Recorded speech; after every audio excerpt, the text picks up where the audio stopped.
7 locks. He stares up at the woman sitting on the throne, a contemptuous, overconfident smirk twisting his face. Gold glitters on his horns, on the jewelled rings in his ears, in his nose, on the gilding of his splendid green iron armour, and in his eyes. "You're weak, Brazen." If the insult phases her, she does not show it. "It's Basilia, Brazen, in case you've forgotten. Basilia will be sufficient if it is too much for you to remember." "I don't care." He takes a step forward, away from his bodyguards, but not so far that they can't defend him if the figure on the throne tries anything. "Chaos on the streets. Intervention of the lictors. No clear leadership for months, and now you're reforming the 5 pillars. Where's your mandate? Where's your strength?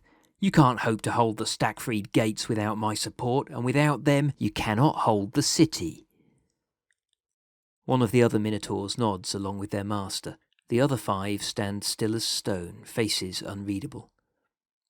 She is alone apart from an unarmed secretary who stands to the left of the throne, eyes downcast.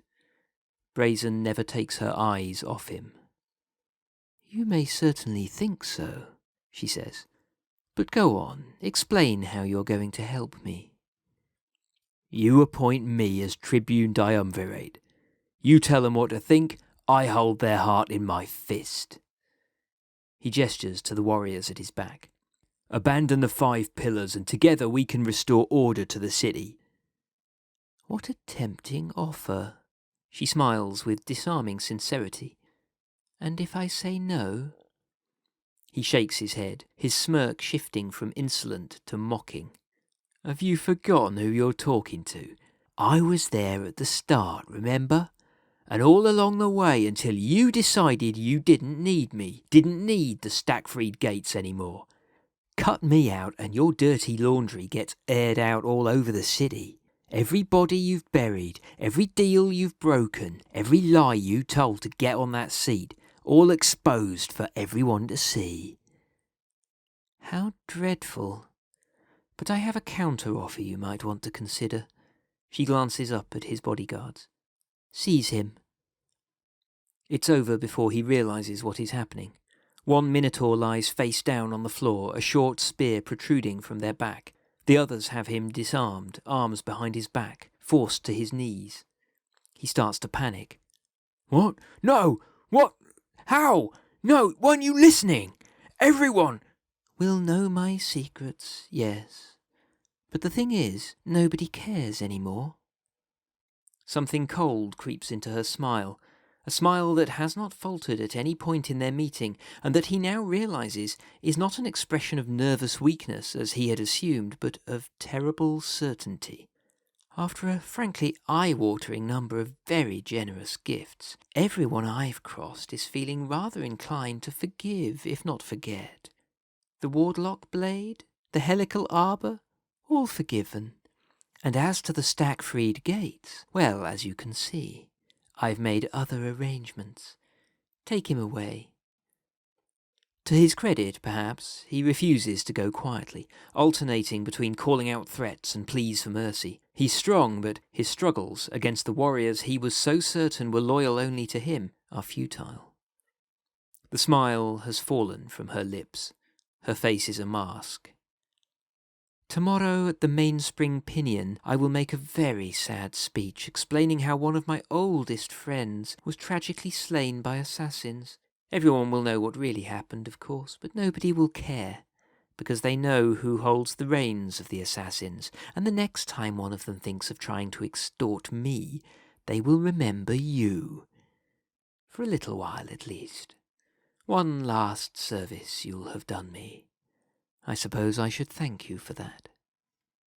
He understands then how absolutely he has been outmanoeuvred, and his final anguished wail is cut short by the slamming of a brass portal. She stares after him for several moments, then shrugs. She calls her secretary. "Call the 5 pillars," she instructs. "We need to prepare for tomorrow. Nothing can be allowed to go awry." Basilia Brazen, sovereign lady of the City of Locks, leans back on her throne, as that quiet little smile returns, but it does not reach her eyes. Overview. Every season, each of the 6 Archmages may send a single plenipotentiary message to an Eternal of their realm. The Eternals are bound to respond, although not always in a way the Archmage may wish. Following the summer solstice, somewhat unexpectedly, 7 Eternals seem to have responded to invitations to parley via their emissaries. After some discussion, it's possible that one of those supposed plenipotentiary responses is not, in fact, a response to a plenipotentiary sent by an Archmage. It has been included, nonetheless, on the assumption that even if it isn't a legitimate plenipotentiary, the Archmage should still be aware of it and hopefully can sort out exactly what is going on. The Veiled Ladies. 3 days after the summer solstice, a sinister figure appears at the hub. Nobody remembers seeing them arrive. Features hidden in a porcelain mask, wrapped from head to foot in night black sable.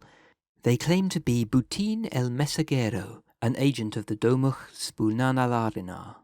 They have a message for the Archmage of Night. During the autumn equinox, the Veiled Caballero, who is also known as the Curator of Places Secret and Hidden, a powerful noble in the court of the Veiled Ladies of the Saturnine Chamber, wishes to meet them, and a small group of others, at the Imperial Regio on Friday evening. The meeting will take place at 8 o'clock, and the Archmage is to bring some or all of the cadets who have been dealing with the matter of the Tomb of Achism, especially with regard to the Jotun and a certain missing archivist. The meeting will involve no exchange of boons, but the Veiled Caballero seeks knowledge. It has a vested interest in ensuring the matter of the tomb is resolved, and license from the courtiers of the Chiaroscuran halls to meet with the Imperials in pursuit of their shared goal. The Veiled Caballero will ensure that all the cadets present, even if they are not themselves capable of opening a portal, will be able to reach the chamber where the discussion will take place, and that everyone will return safely to Anvil. Having delivered their message, Butin il Messaggero departs, and while they are followed, apparently lose their tails in outer Anvil. All signs point to the herald being an agent of the Whisper Gallery, although they do not come out and say it directly. The civil service are not entirely sure what is going on, but suggest that any cadets who do know may wish to make contact with the Archmage of Night. Obviously, there is the issue that if this is the Whisper Gallery, they are under enmity of the Imperial Conclave, but it is not illegal for anyone other than a sorcerer to talk to them. But it would be illegal to make any deal with them, or to give them information that would let them harm the Empire. Hopefully the Archmage of Night knows more, and the magistrates will be making time to speak at the Academy to ensure that the cadets understand how to stay within the law. Queen of Silence. 2 weeks after the summer solstice, at daybreak, a highborn cataphract marches into Anvil. Clad in full plate, they make their way straight to the hub.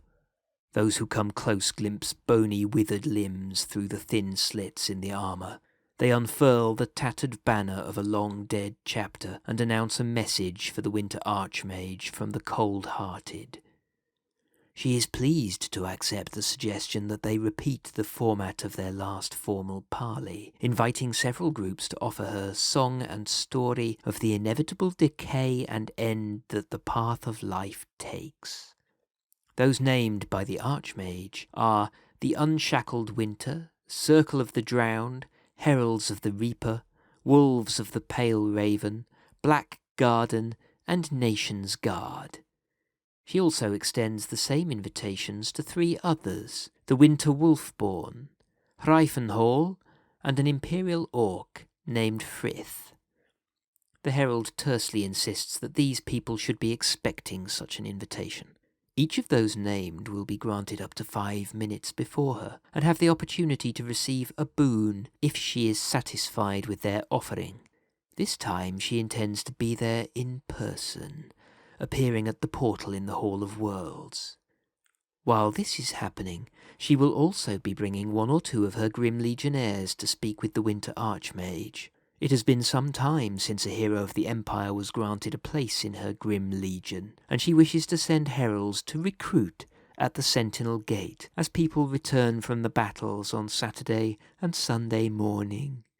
As she is currently under a declaration of amity, there is technically nothing to stop her from doing this, but she considers it only polite to have a discussion first. Anyone with strong feelings on this topic in either direction is encouraged to attend and make them known. Should this offer be emphatically refused on Friday, the heralds will still attend, but only to help the dying prepare for what awaits them, and perhaps offer some respite from their pain. Otherwise, as the battle ends on Saturday and Sunday morning, Grim Legionnaires will position themselves near the Sentinel Gate, likely opposite the Anvil Hospital. If the conversation on Friday night was productive, they will be offering a place in the Grim Legion to anyone terminal who they deem worthy. Anyone chosen will have some time to say their goodbyes, then be marched off Anvil through the Imperial Regio to spend the rest of eternity in her undying service. There are a few topics that Kayla is not interested in discussing at this time. She makes no claim to Ronwen's fall, or at least no claim she is minded to enforce. She encourages anyone with an interest in it to let time work its slow change on the place and let it collapse into ruin. She offers no guidance on the subject of the Aksu, except to say that it is always worth remembering that all things end, even anger. Perhaps the Empire should just leave them alone for a few decades. It worked last time, after all. And one final note. She does not intend to discuss the Valorn directly, but has decided to send her herald Marquessans to meet with the Navarre on Saturday. The creature's expertise in curses that wither plant life may be of interest to their campaign against the folly of Turuniel. Marquessans is prone to distraction, especially in areas rich with plant life, so it would be unwise to attempt to provide a specific arrival time. Luckily, he should be easily recognized thanks to his small stature and resemblance to a papery wilted plant, not dissimilar to a form of nightshade. City of Locks. At an offensively early hour of the morning on a warm day shortly after the solstice, the Imperial Regio disgorges a heavily tattooed herald. She wanders through Anvil, alternately asking for directions and attempting to sell drugs to anyone who looks tired. Upon locating a civil servant, she cheerfully and unnecessarily loudly informs him that she represents the Union of Stevedores and Lockkeepers, and bears a message from the recently crowned Sovereign Lady of the City of Locks. Basilia Brazen is pleased to announce that the City of Locks is once again open for business.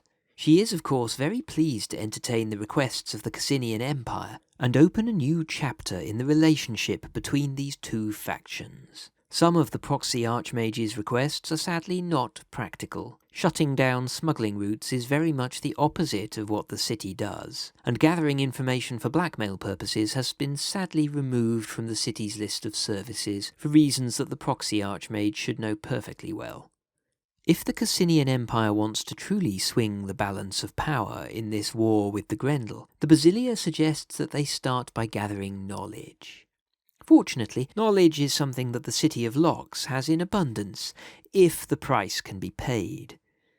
The herald indicates that the Conclave might wish to begin snapping up as much Tempest Jade as they can, that being the favoured currency of the city this season.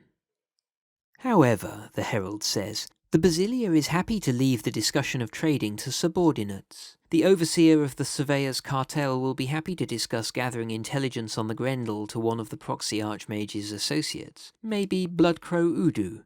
Furthermore, the boss of the Union of Stevedores and Lockkeepers would be interested to speak with Keystone to see if some kind of mutually beneficial arrangement could be negotiated. When the baffled civil servant inquires why two random imperial citizens without any formal responsibilities would be selected to speak with the city, the herald just grins. They know what they did. Make sure to tell the others that we'll be in touch. No clarification on who the others are is forthcoming. while others handle the messy business of exchange. The sovereign lady of the City of Locks wishes to discuss the current political state of the Empire. The great houses of state seem to be in constant conflict at the moment, and the Basilia is interested to see how the Conclave is handling this situation. Consequently, she is interested in conversing with the Imperial Magus, the War Mage, and any Grand Masters who are available. There are plenty of opportunities to be had in times of crisis for those with the wit to seize them. Message delivered, the herald departs. It is not until they have been gone for a while that anyone realizes that they have walked off with a brief primer on Imperial law casually lifted from the desk in the hub. King under the Mountain. A week before the autumn equinox, a small group of the brightly scaled servants known as koboldi arrive at Anvil. They spend a little time exploring the tents, entertainments and shops that have already been erected, clearly enjoying themselves, before gathering at the hub. After some furious whispered discussion, the tallest of their number is pushed forward, and with a great deal of pomp, declares themselves a royal emissary of the King under the Mountain, responding to a missive from the Archmage of Summer. After due consideration, Sharaz of the Throne of Adamant chooses to respond to one of the petitions placed before him. The ambition of Sakari Nightscale, who is Grand Master of the Rod and Shield, finds favour with the World Shaper. A mighty fortress in oft-invaded Segura to defy the enemies of the Empire and stand stalwart against the wear of time. The adamantine dragon expresses surprise that Segura, given its wealth and exposed position between two enemies, has not been fortified already. Was there not a scheme laid out 4 years ago to create a castle in the heart of the territory? Still, it is the current work that matters, not the works of the past or the future. So, Adamant makes this promise: provided the Master of the Koboldi commissions a suitable fortification in Segura, the Eternal will send his servants to aid in 3 ways. First, they will help design the structure so that it is mighty enough to match Oglaf's Dottirshall or Ruma's Rest. That is, they will ensure it is a rank 2 fortification, although the Master will still need to source all the materials. Assuming no other opportunity, this means the fortification will cost 180 white granite and 330 thrones, but will have a defensive strength of 6,000. They will ensure that the work takes only a year to complete, despite the size of the structure, rather than 2 years as would be required to build a rank 1 fortification and then upgrade it. Finally, they will infuse the foundations of the structure with adamant, meaning that, like the gate in Semihome, it will be unbreakable, and while it may be captured by the enemy, it will not fall save to the most potent magic. And Adamant makes it clear that no attacker will gain the aid of Summer Eternals to shatter what he has made solid. To invoke this boon, the Master of the Koboldi should call on Adamant's aid while commissioning the fortification. As with any such promise, if the Master is already taking advantage of a different opportunity to build something in Segura, the effect of Adamant's boon will be unpredictable, but it will have an effect. Given the current problems in Segura, with the rising of the river, the Master of the Deep Caverns knows it may take some time for large-scale construction to be feasible. So, he leaves this boon open to the Master until the end of the summer solstice 2 years from now. Summer 388 YE. The kobold cautions seriously, however, that the boon can only be invoked once, and if there is a false start, as there was with the Iron Quanat, the boon will be wasted. After this, and following a grandiose bow that sets several of the other koboldi to applaud, the Spokeslizard quickly runs through a list of things that Adamant will not be addressing at this time. Regardless of what a Day Eternal may have said, the Granite Lord does not wish to speak of the Eye of Morrow, nor of those who shaped the Sentinel Gate, and regrets that at this time the koboldi are far too busy to spend time visiting a tavern. The Spokeslizard coughs at this and mentions that if they do find themselves in the vicinity of Anvil with time on their hand, they will certainly bear the kind invitation in mind, however. As to the Master of the Koboldi, Adamant's messenger produces a small sheet of paper and asks the civil service to take custody of it. It is a gift for the Master, given in recognition of the fine work they are doing transforming the Empire. The Master will be able to pick the piece of paper up from the hub after time in. With that, and with a great deal of boisterous enthusiasm, the Koboldi depart. Not for the Summer Realm, but for Karov, where they are apparently joining the workers there to put the final touches to the Great Hall of Fabric Arts. Centipede General. The last herald of the Centipede General who came to Anvil appeared as a massive beast. Not long after the summer solstice, a creature of much more modest size appears, presumably late at night. It sneaks to the hub unnoticed and curls up under a desk there. When the civil servants come to open the place up, they are taken by surprise when it slithers out into the light. A short humanoid with 4 arms and a monstrously chitinous face. A great deal of hot sweet tea is consumed immediately after, while the thing lurks patiently, waiting to deliver its message. It speaks for the Queen of Scorpions and comes in response to the missive of the Archmage of Spring. Firstly, it wants everyone to understand that the fane its master has discussed with the Navarre is to help the Navarre out. It isn't a gift to the Sharp Fangs, it's a gift from Sharp Fangs. The Herald isn't sure how the Empire does things, but usually you don't have to bribe people to accept a gift. Either they want its aid, or they don't. A fane is simply the closest thing to a crossing place the Empire has, so it uses that term. It'd be equally happy with a manse, temple, shadow den, grand regio, or crossroads, those being some of the names this kind of thing are known as elsewhere. As long as the place is given over to the envenomed blade, it doesn't care how it is built. Secondly, there seems to be a misconception. The Maw of Spikes doesn't give 2 figs what the Empire wants or thinks. It is dealing with the Navarre, who the Shadow Hunter feels it has shown its appreciation for on multiple occasions. It's already removed some of its support from the Druge, and although they have made a good showing in Theranin, it's not especially inclined to favour either side in the conflict there. It certainly won't try and fabricate ways to deny the Druge the use of any rituals that draw on its aid, any more than it would do such a thing to wriggle out of a deal with Imperial magicians. As to the request for a College of Magic, if the Empire wants to align with the weak creature of rivers and streams, let them. Telling a being they must bribe people to accept a gift freely given is not a good time to ask for more gifts. Thirdly, this is the second time at least someone has asked the Gasping Breath to remove the curse from the shield Ajax. He has no interest in doing that. He is a creature of poison and sudden violence. He doesn't care about the shield, and he doesn't care if someone removes the curse. He views his part in this matter over. Take it to some desperate fool eager to earn the Empire's favour, like the self-styled Tarn Father to find purifying water. Don't ask again. Fourthly, the Web of Blades has no interest in offering rituals to the Empire at this time. Why would they want the vicious protective magics he offers the Druge, while they have the soft gifts of the Prince with 1,000 foes? While that ritual is part of Imperial law, our Halogen will not share his defensive wards of stealthy beasts and sudden traps with the Empire, and likewise, they should stop asking. Finally, the Many Movers One is actually pleased to hear the Navarre are ready to attack the Valorn. They would be glad to offer their boons to an army to bring gripping death to the creatures spawned by that place. The Navarre may have turned down their last offer, but they hold no rancour. It was a gift offered.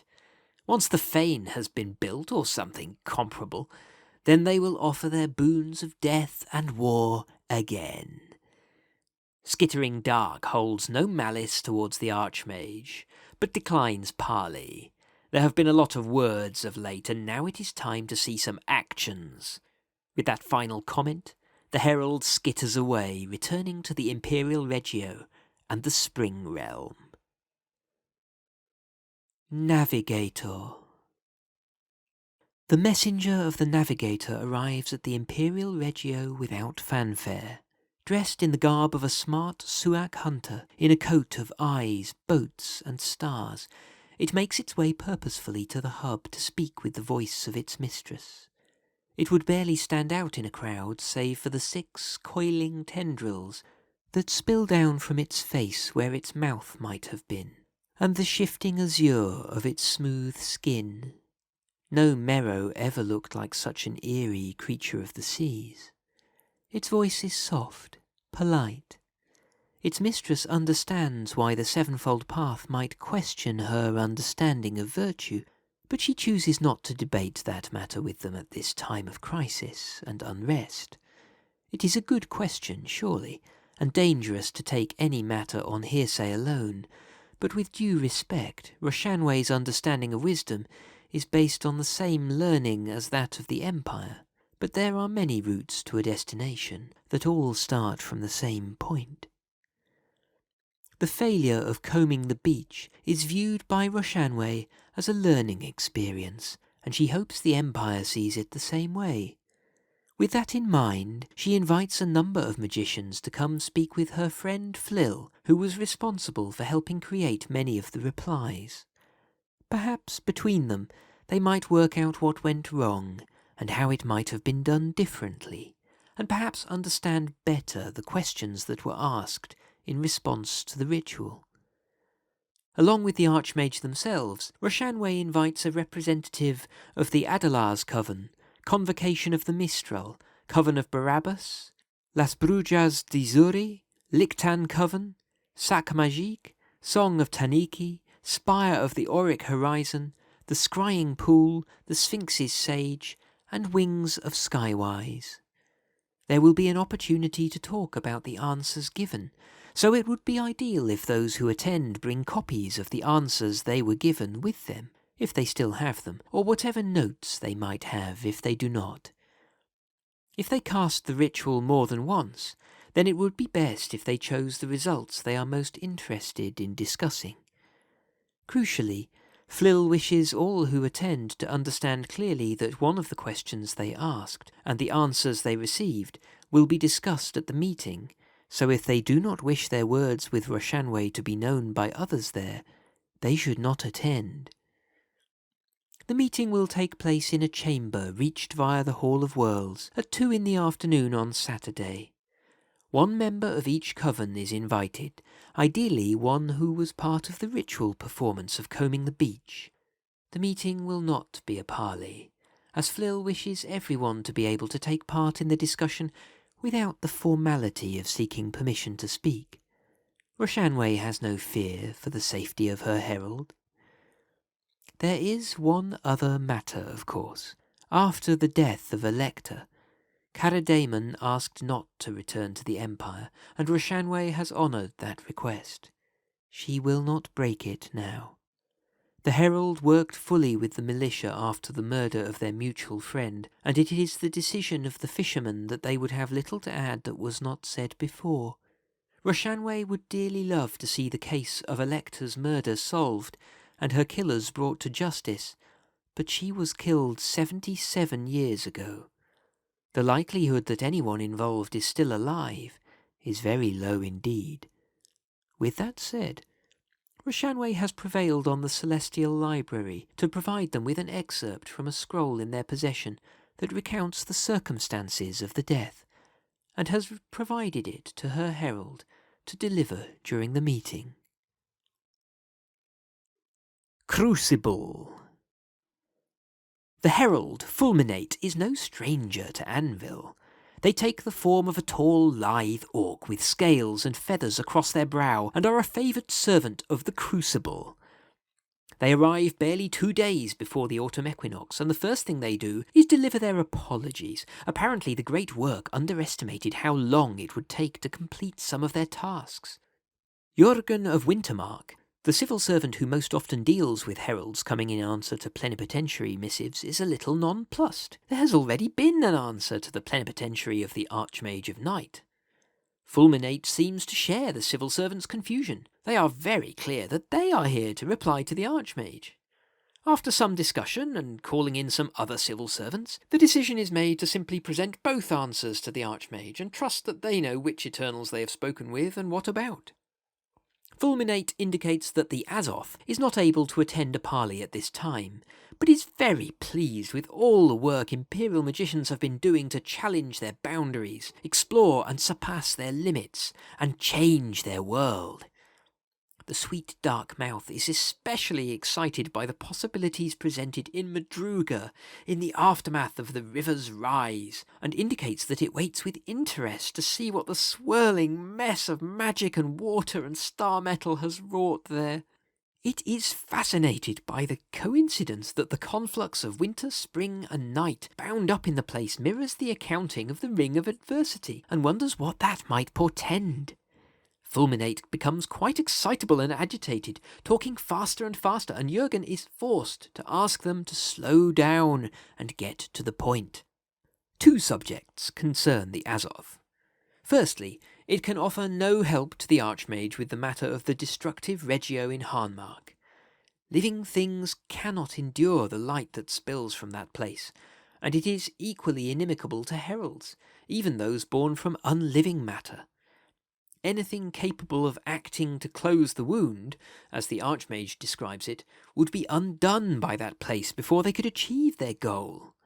The Azoth proposes that Imperial magicians use whatever tools are at their disposal to explore other areas tainted by cold sun, and collect together residues and materials from them. Once they have a representative mix of things, bringing them together and submitting another plenipotentiary might at least start alchemists and Eternal alike down a path that leads to the closing of that great wound.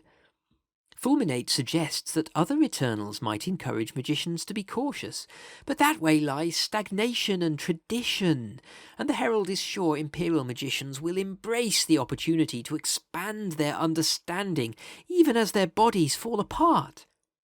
On the matter of the Navarre and the Taruniel's singing stone, however, Fulminate is even more effusive. Azoth challenged them to make a fundamental change to themselves, and they have done. At first, Jurgen assumes the Herald means the decision to take the fight to the Valorn, but Fulminate corrects him. The Navarre have always intended to destroy the Valorn. Changing the speed at which they do so is impressive, but not fundamental. Rather, it appears that the great change the Navarre have undertaken is the decision to accept the great forest orcs as their family. It bespeaks an entirely new way of looking at the world, and the Rebus is very excited about it. Consequently, the Master Alchemist has created a preparation that will allow the Navarre to work an equally fundamental change on the Singing Stone. It is still brewing, unfortunately, but will be finished by the Equinox. The Archmage of Night can call the cauldron forth by coming to the Imperial Regio between 1 in the afternoon and sunset on Saturday during the summit, and casting Operate Portal while loudly thanking Azoth for their boon. Ideally, there should be some Navarre present. At that point, the cauldron containing the preparation will appear. It will need to be used by the end of the Equinox, or it will lose its potency. Fulminate doesn't know exactly how it works, but believes it requires a casting of Distill the Serpent Stone to activate it. It requires 3 rings of Ilium to finish its empowerment, rather than the more usual 1, but between the substance and the nature of the Singing Stone, it will allow any number of Navarre magicians to cooperate together to cast the ritual and realign it to their nation. Fulminate cautions that the preparation will work for anyone, so in theory, any other nation could use it along with the stone to change it so that it favours their people instead. The Navarre will want to make sure nobody steals the two for obvious reasons. The Mirror Cracked has apparently mentioned that they know there are no Navarre magicians who have mastered Distill the Serpent Stone attending Anvil, but is confident that there are enough masters of night magic among them to carry off this significant and impressive achievement, especially with the aid of the Archmage of Night. The existence of shadow eggs and the ready availability of both infant starts with a blank slate and calcination of bone and lie. The latter raises some eyebrows, as it doesn't seem to be a ritual known to Imperial magicians, which seems to take Fulminate by surprise. The Herald quickly changes the subject and doesn't answer any more questions on this topic. At the very end, just before leaving to return to the Night Realm, the orc-featured Herald clears its throat and looks a little shifty.